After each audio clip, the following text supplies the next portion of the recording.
हाय बच्चों, कैसे हैं आप सभी। आई होप अच्छे होंगे, राइट। चलिए, मैं योगिता प्रजापति यूट्यूब चैनल पे आप सभी बच्चों का स्वागत करती हूँ और आज मैं आपके लिए लेके आई हूँ 2.2 एक्सरसाइज का क्वेश्चन नंबर फर्स्ट, जिसमें हम 5th नंबर का सम सॉल्व करेंगे, राइट। तो करूँ स्टार्ट। चलिए, निम्न द्विघात बहुपदों के शून्य ज्ञात कीजिए। हमें इसके शून्य ज्ञात करना है तथा शून्यकों एवं गुणांकों के बीच के संबंध की सत्यता की जांच भी करनी है। मतलब जो हम आंसर लेके आएंगे, जो हम दो शून्यक लेके आएंगे बच्चों, उसे हमें वेरीफाई भी करके बताना है, राइट। अब देखो, जो 5th नंबर का सम है, पहली बात तो इम्पॉर्टेंट है, ध्यान से समझना, एग्जाम में पूछा जाता है, ठीक है। और समझ में आ जाए तो लाइक शेयर जरूर कर दीजिएगा, ठीक है। एक रिक्वेस्ट हो रहा है आपसे। अब देखो बच्चों, हमें दे रखा है t² - 15 और हमारा द्विघात समीकरण क्या होता है।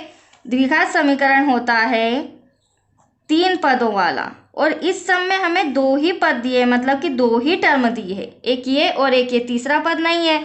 तो पहले तो मैं आपको समीकरण बता देती हूँ, ax² + bx + c = 0।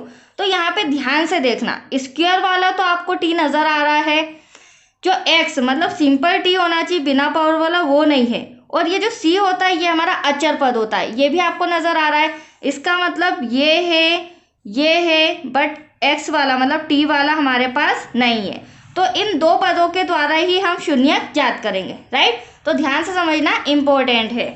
देखो बच्चों, सबसे पहली बात तो हमें शून्य ज्ञात करना है, तो हम क्या लिख लेंगे, t² - 15 = 0। 0 लगाना पड़ेगा। माइनस का 15 उधर जाके क्या हो जाएगा, प्लस का हो जाएगा।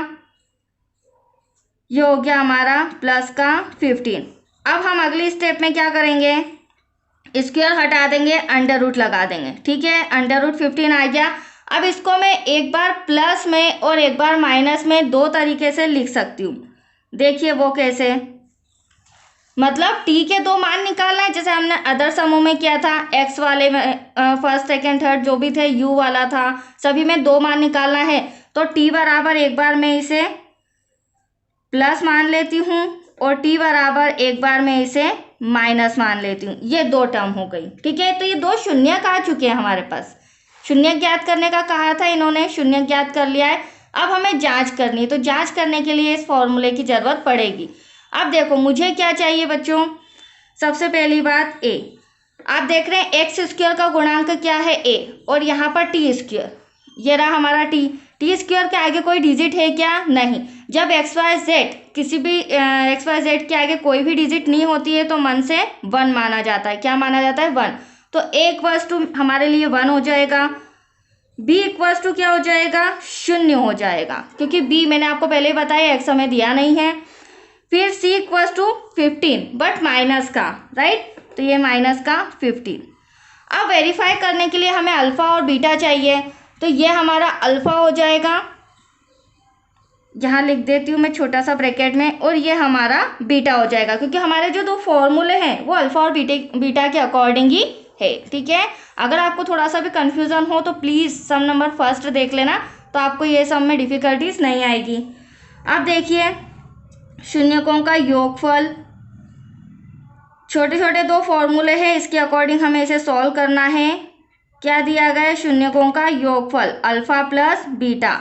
इसका छोटा सा फॉर्मूला होता है -b/a। ये हम क्यों लिख रहे हैं, क्योंकि अब हमें वेरीफाई करना है। अल्फा कितना हो जाएगा, ये रहा आपके सामने 15, ब्रैकेट में हम लिख देते हैं बच्चों प्लस का साइन। बीटा कितना हो जाएगा, माइनस का √15 = b आपके सामने मैंने अभी हाल बताया है, b की जगह हम क्या लिख देंगे, 0। और जो माइनस है वो फॉर्मूले का है, a कितना हो जाएगा, 1। Any doubt. अब इसे सॉल्व करें, वेरी सिंपल, ब्रैकेट सॉल्व करते हैं पहले। तो यहाँ पर √15 प्लस माइनस माइनस √15, ठीक है। और इन दोनों के बीच क्या है, मल्टीप्लाई है, मल्टीप्लाई नहीं है, ये हमारा प्लस का है और ये हमारा माइनस का है, तो ये पूरा कैंसिल हो जाएगा। अभी मैं बताती हूँ नेक्स्ट स्टेप में। अब 1 में किसी भी संख्या का, मतलब 0 में किसी भी संख्या का डिवाइड करें तो एटलीस्ट 0 आता है बच्चों, तो यहाँ 1 का डिवाइड करेंगे तो आपका आंसर आएगा 0।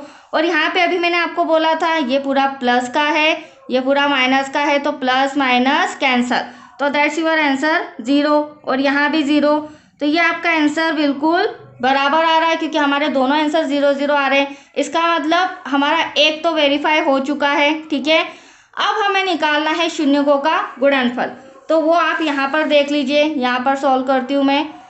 ये छोटा सा फॉर्मूला है, इनके अकॉर्डिंग ही आप सम सॉल्व कर सकते हैं। तो यहाँ आ जाएगा शून्यकों का गुणनफल, जिसे हम बोलते हैं अल्फा डॉट बीटा, और इसका फॉर्मूला होता है सी अपॉन में ए। तो अल्फा अभी हमारे पास क्या था बच्चों, अल्फा था हमारा √15, जिसे मैं ब्रैकेट में लिख रही हूँ, और बीटा था हमारा -√15, जो कि मल्टीप्लाई में आएगा क्योंकि आप देख रहे हैं यहाँ पे इंटू में है। और सी हमारा क्या हो जाएगा -15, और ए हमारा क्या हो जाएगा 1। अब देखो यहाँ भी हम इसे सॉल्व करेंगे, प्लस माइनस इंटू करेंगे, तो किसी भी संख्या का रूट में जब दो रूट सेम होते हैं तो रूट से रूट कैंसिल हो जाता है, सिंपल डिजिट आती है। तो यहाँ भी रूट से रूट कैंसिल हो जाएगा और डिजिट आएगी सिंपल, वो भी माइनस की। बच्चे माइनस लगाना भूल जाते हैं। अब यहाँ पर हमें 1 की तो देखो वैल्यू नहीं होती क्योंकि वो डिवाइड में है, तो यहाँ पर बचा हमारे पास -15। तो आप देख रहे हैं ये दोनों आंसर भी हमारे इक्वल आ चुके हैं। इसका मतलब आपका सम सही है, जो आप आंसर लेके आए हो वो आंसर आपका सही है, राइट। तो आया आपको समझ में? बहुत ही इजी वे में मैंने समझाया है ताकि आपको प्रॉब्लम्स नहीं आए। अगर फिर भी कोई दिक्कत आती है तो आप वीडियो स्किप करके भी देख सकते हैं, उसे रोक के भी देख सकते हैं, ठीक है बच्चों। तो आज के लिए इतना ही। Thank you.